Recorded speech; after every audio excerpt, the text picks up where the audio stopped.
So after 5 years, I finally purchased a new MacBook Pro. Surprisingly, my quad-core 2016 MacBook Pro actually has worked great, and I really haven't had a big reason to upgrade, but I finally decided, you know what, I use it all the time, I might as well get something a little bit more powerful and a little bit more recent. So I decided to go with the 8-core, 32 gigs of RAM, 8 gig graphics card, tried to put a lot into it, but like a lot of people, I kind of was curious if it actually even mattered.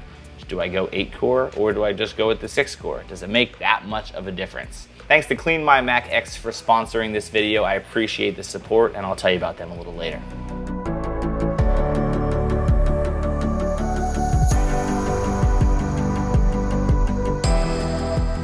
This specifically is all about how it actually performs in comparison when you're talking about Final Cut Pro and video editing in general. That is obviously what I do as my profession, so I wanted to compare it because that's really the kind of specs that you try to go for the most when you do that type of work, whether it's video editing or audio editing or After Effects, something that has a lot of graphics intensive type of stuff. You want a computer that can perform while doing it. So real quick about the specs, this is the 16-inch base model MacBook Pro 6-core. So if you were on the website, this is the one that is just all the minimums. So it's 2.6 gigs, 6-core, i7, 16 gigs of RAM, the 4 gig graphics card, 512 gig SSD, and that's it, coming out at $23.99. So still a very powerful computer, even a base model.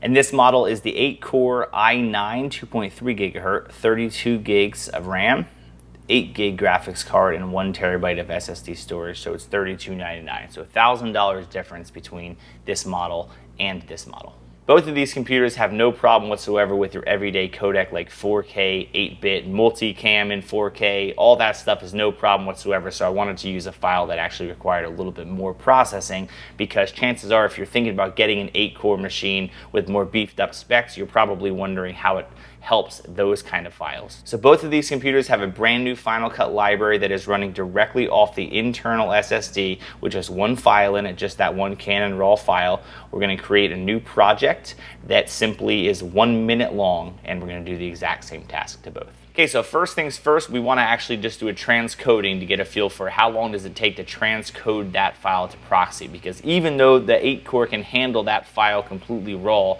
most likely if you're editing a ton of raw files, you're going to transcode those into a proxy so that it's easier to edit. So let's see how long each one of them takes to actually just transcode the file from full raw to proxy. So on the 6-core, here we go. We're going to right click, transcode media, create proxy, and go. And over here we're going to right click, transcode media, create proxy, and go.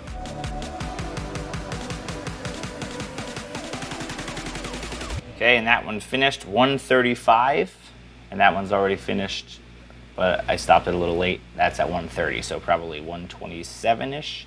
So only about 7 to 10 seconds faster for the 8-core and the actual just proxying of the file, so not a humongous difference there. So in this machine here, we're just going to do test 4K 60 frames a second, and this one as well, test 4K 60 frames a second. What we're going to do is we're actually going to just put that file entirely straight onto the timeline. Same thing in this computer, and just for the sake of being able to have a benchmark, we're going to make both of these clips just 1 minute long each. Shift L to just choose your duration, 10000, boom. Okay, so both computers have the file on it. Let's first just do a quick comparison of can they just play the file without any sort of frame drops whatsoever. So just nothing to it, just the file itself. Let's hit play on the 6-core. So you can see it's starting to drop frames there, dropping, dropping, dropping, dropping, dropping, dropping, dropping. Okay, so lots of dropped frames there. You'd absolutely have to proxy that file on the 6-core to make it work. Let's try the 8-core.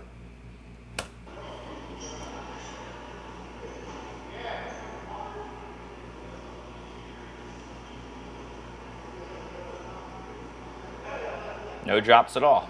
So no drops whatsoever. That can play the file without any sort of problem. It is just playing right through, and I'm just looking at time code to just get a feel for what it's actually doing, and there's 0 drops at all. Next thing we're gonna do is we're simply going to put a LUT on the actual file. We're not trying to make it look great. We're just gonna put a LUT on it for the sake of making it have to re-render the entire clip and see how long the actual render process takes compared to both computers. And I'm gonna start the stopwatch and just let it render a 1-minute clip with a LUT on it. Go. While these computers are doing their thing, I just want to thank the sponsor for this video, Clean My Mac X. This is a really great product that basically combines 12 tools to help optimize and speed up and keep your computer running cleanly and efficiently.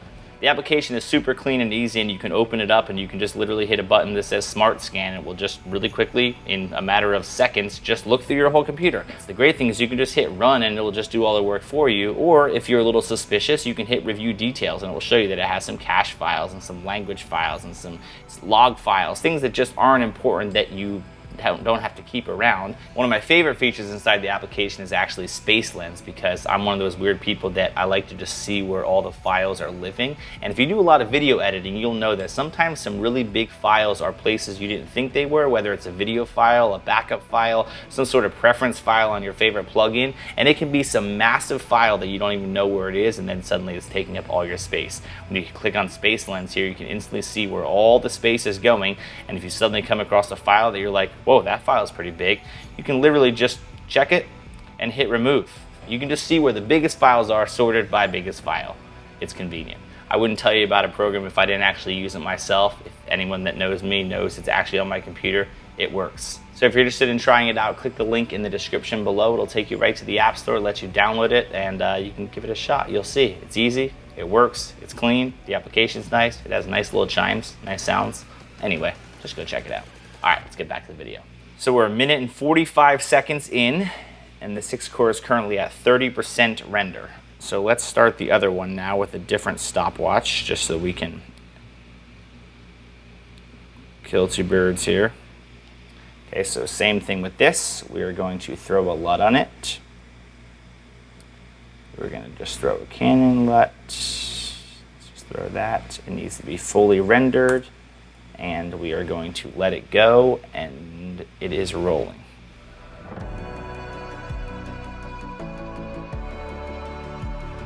Okay, so this one just got done exactly at 6 minutes, actually, 5 minutes, 59 seconds. So 5 minutes, 59 seconds for a 1 minute video to render in a color grade.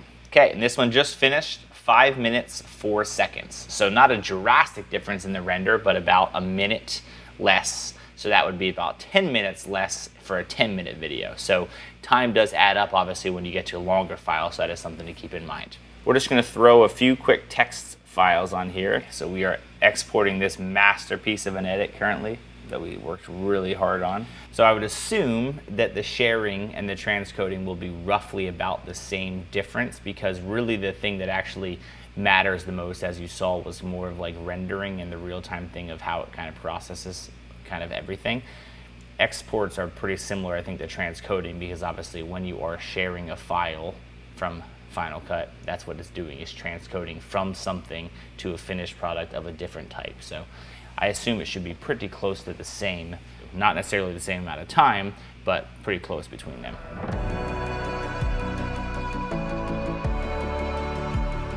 Okay, so 3 minutes, 36 seconds on the 6-core, 3 minutes and 24 seconds on the 8-core. So just like I predicted, just a little bit faster on the 8-core, not a humongous difference. Where you'll save most of your time is actually going to be in the rendering, which goes hand in hand with the exporting. When you haven't pre-rendered things, it kind of has to render everything. So overall, if you did everything from scratch and the whole thing needed to be rendered and exported, you would absolutely see a difference in there, but not a humongous difference, still a super fast machine.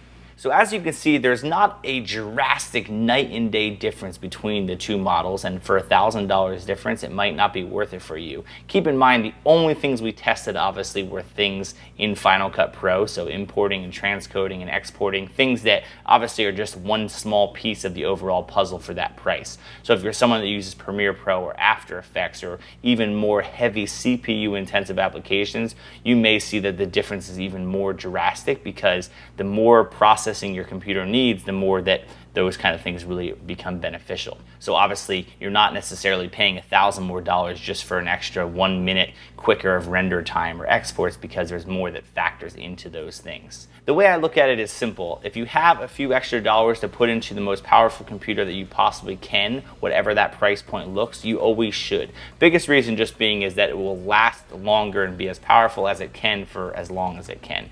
My previous model was a maxed out quad core computer, and like I said, I just got a new one now almost 5 years later, and it still was running great. Sometimes if you get the base model of a computer with how fast tech is always advancing, you can have a computer that feels very outdated very quickly. But once again, unless you're comparing them side to side, chances are if you get this base model 16-inch 6-core computer, it's going to be lightning fast to you because it's a very powerful computer, especially if you're using something like Final Cut, because the Macs run Final Cut incredibly well. So the decision is yours to make. I am not a computer tech wizard. This was a very non-scientific review, and hopefully this was helpful for you to make the decision that's right for you. Both computers are great though, so hope this helped. If you're new around here, I never say this, but hey, consider subscribing, because I want to do a lot more videos that are informative like this, and that's my goal, is to provide as much value to you as possible. So thanks for watching. I'll see you soon.